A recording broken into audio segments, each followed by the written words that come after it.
Imagine कीजिए ना कि एक इंसान है जो किसी ट्रेडमिल पर दौड़ रहा है हम्म। और उस ट्रेडमिल की रफ्तार मतलब वो लगातार बढ़ती ही जा रही है। राइट। अब अगर वो इंसान अचानक से जंप मारने की कोशिश करेगा हम्म। तो जाहिर सी बात है बुरी तरह गिरकर चोट खाएगा। बिल्कुल गिरेगा। और अगर वो बस दौड़ता ही रहेगा बिना रुके हम्म। तो भी एक ना एक दिन थक कर मतलब कोलैप्स हो ही जाएगा। हाँ, एग्जॉस्ट हो जाएगा पूरी तरह से। एग्जैक्टली हम्म। तो आज की जो हमारी ये भाग दौड़ वाली जिंदगी है ना, ये जो मानसिक थकान है या जिसको हम बर्नआउट कहते हैं, हम्म। उसकी स्थिति बिल्कुल इसी ट्रेडमिल जैसी हो गई है। बहुत बहुत ही सटीक एग्जांपल है ये। है ना। और हमें क्या लगता है, हमें लगता है कि इसका सोल्यूशन बड़ा सीधा सा है, मशीन बंद करो और कहीं दूर पहाड़ों पे भाग जाओ। हाँ, मतलब हम हमेशा बाहर कोई बदलाव ढूंढते हैं। राइट। काम से भागने में शांति ढूंढते हैं। और ये ना मतलब ये बहुत ही नॉर्मल इंसानी फितरत है। जब भी चारों तरफ से बहुत प्रेशर पड़ता है तो सबसे आसान रास्ता यही लगता है कि यार बस सब छोड़ छाड़ कर निकल लो, एस्केप कर लो। एग्जैक्टली। एस्केप। लेकिन आज के इस डीप डाइव में हम जिन सोर्सेस का विश्लेषण कर रहे हैं, जो कि श्रीमद् भगवद गीता के 5वें अध्याय जिसे कर्मयोग कहते हैं, उसकी बहुत ही सरल और गहरी व्याख्याएं हैं, वो इस पूरी धारणा को ना एकदम पलट कर रख देती हैं। मतलब पूरा पर्सपेक्टिव ही चेंज कर देती है। बिल्कुल। और आज का हमारा जो मिशन है वो यही समझना है कि क्या आज के इस भयानक स्ट्रेस और कल क्या होगा वाली टेंशन के बीच रहते हुए भी हाँ। बिना अपना काम छोड़े क्या सच में मानसिक शांति पाई जा सकती है। और मुझे सबसे दिलचस्प बात पता है क्या लगती है? क्या?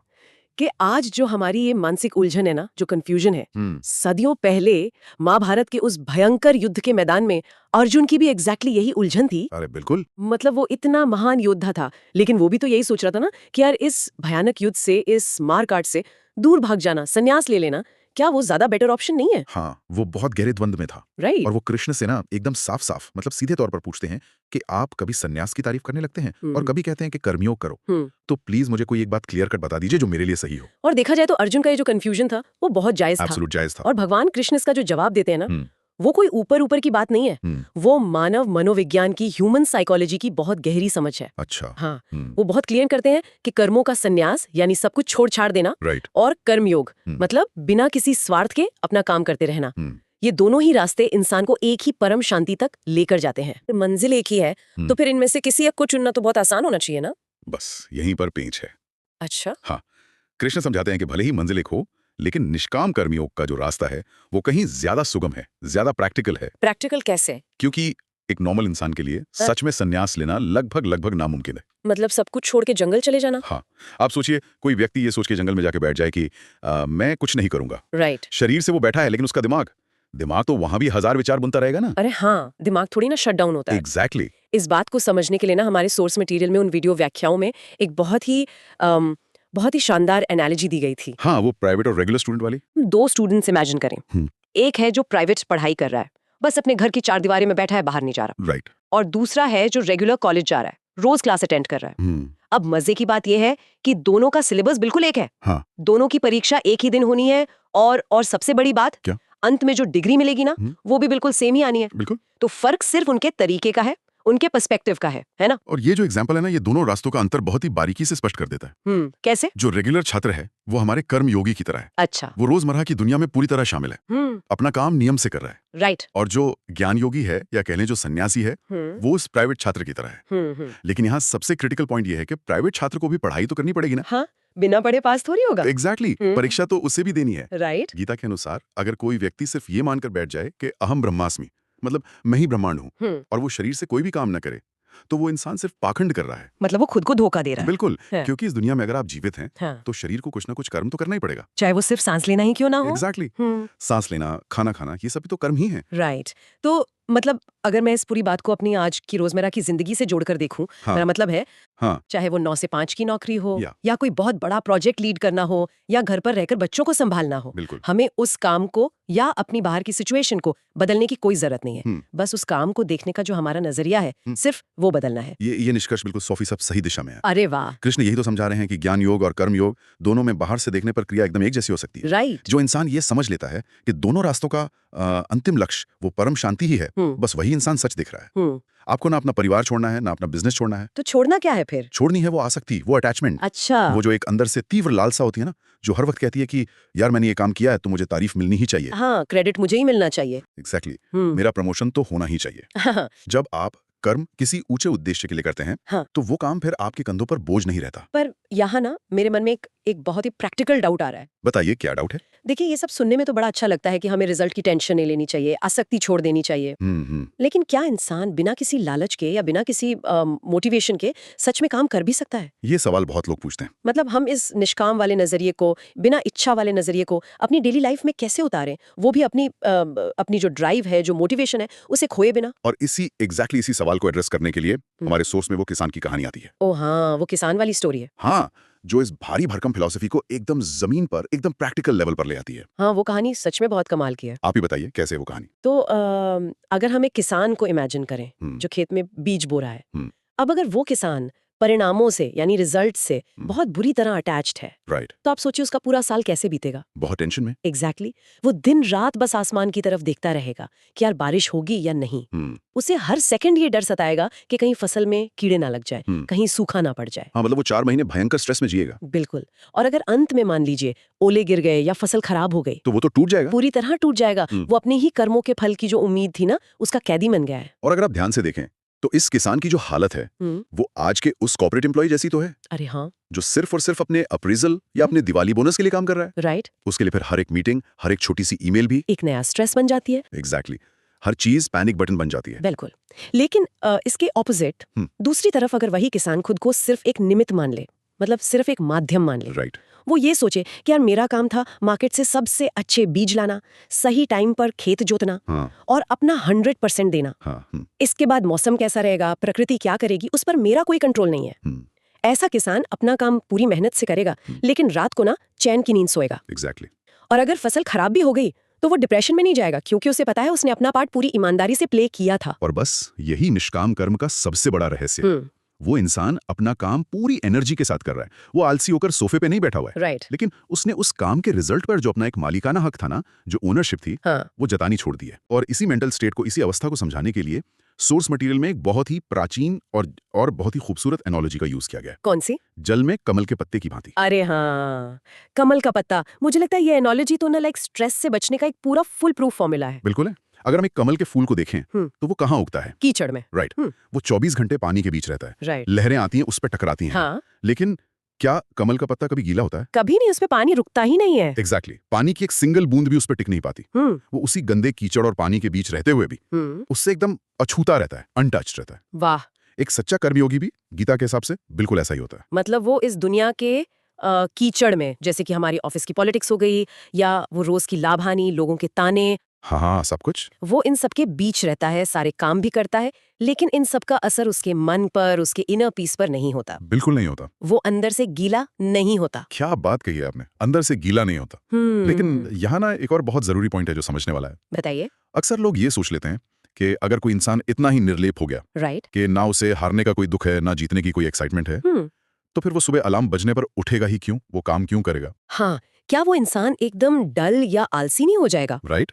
ये सवाल तो मेरे दिमाग में भी आ रहा था अभी, क्योंकि अगर हम प्रैक्टिकली देखें तो आज की दुनिया को डर और लालच ही तो चला रहे हैं। बिल्कुल चला रहे हैं। अगर हम ये दोनों ही इंजन निकाल दें तो फिर बचेगा क्या, गाड़ी चलेगी कैसे? बहुत ही लॉजिकल पॉइंट है ये, और इसका जवाब है बचेगा लोक संग्रह का भाव। लोक संग्रह मतलब दुनिया का कल्याण, वेलफेयर।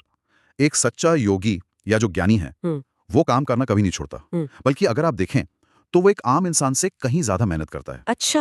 हाँ, बस फर्क इतना है कि उसका स्वार्थ खत्म हो जाता है। राइट। वो अपने पर्सनल बैंक बैलेंस या लालच के लिए काम नहीं कर रहा है। वो काम कर रहा है समाज की भलाई के लिए और दूसरों के सामने एक सही एग्जाम्पल सेट करने के लिए। ओके। वो इसलिए काम करता है ताकि ये जो दुनिया का सिस्टम है, जो व्यवस्था है, वो बनी रहे और जो लोग उसे देख रहे हैं वो सही दिशा में चलें। तो मतलब वो इंसान एक रोल मॉडल की तरह जी रहा है। एग्जैक्टली। और क्योंकि उसके काम में कोई मैं या मेरा कोई पर्सनल एजेंडा नहीं बचा है, इसलिए वो हर सिचुएशन को एक्सेप्ट कर लेता है।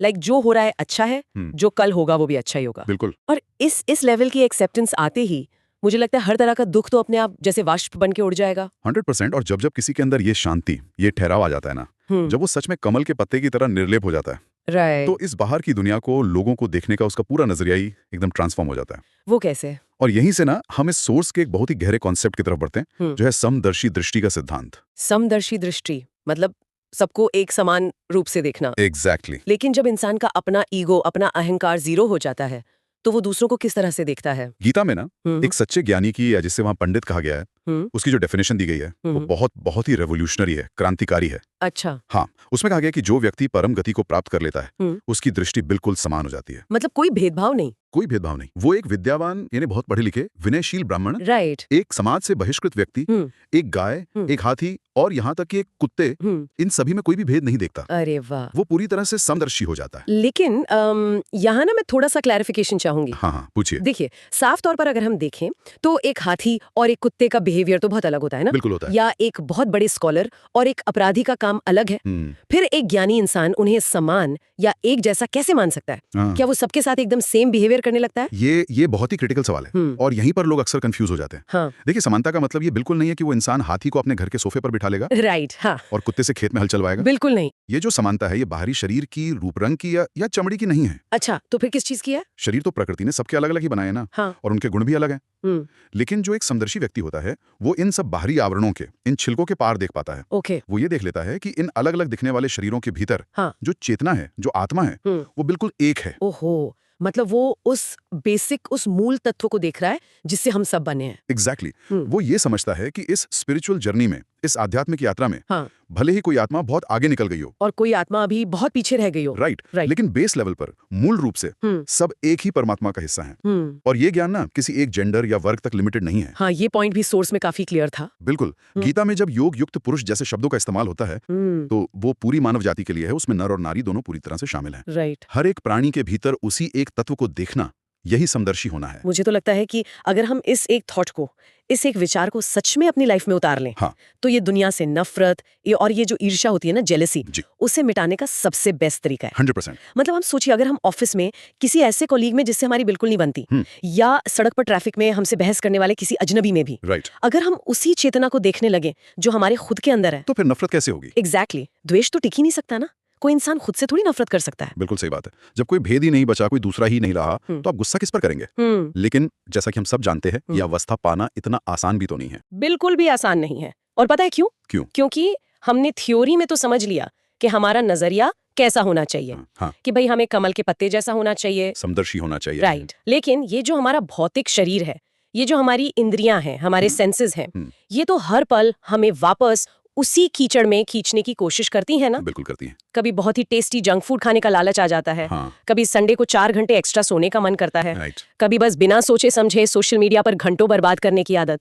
ये जो इंद्रियों के लालच हैं, ये बहुत पावरफुल होते हैं यार, बहुत ज्यादा पावरफुल। तो इनसे कैसे निपटा जाए? देखिए, ये जो स्ट्रगल है ना, ये सिर्फ आपकी या मेरी नहीं है, ये हर इंसान की है। राइट। और गीता बहुत ही साफ शब्दों में इसकी चेतावनी देती है। क्या कहती है गीता? वो कहती है कि हमारी इंद्रियों के जो भी सुख हैं, जैसे बहुत ही स्वादिष्ट भोजन करना, या बहुत ज्यादा आराम करना, या नई नई गैजेट्स और भौतिक सुख सुविधाएं इकट्ठी करना, ये सब ना शुरुआत में, स्टार्टिंग में बहुत अट्रैक्टिव लगते हैं। वो तो लगते ही है। लेकिन रियलिटी में, गीता के अनुसार, ये दुख की ही योनि है, ये दुख का ही कारण है। ये बात ना मुझे हमेशा से थोड़ी कंफ्यूजिंग लगती है। क्यों?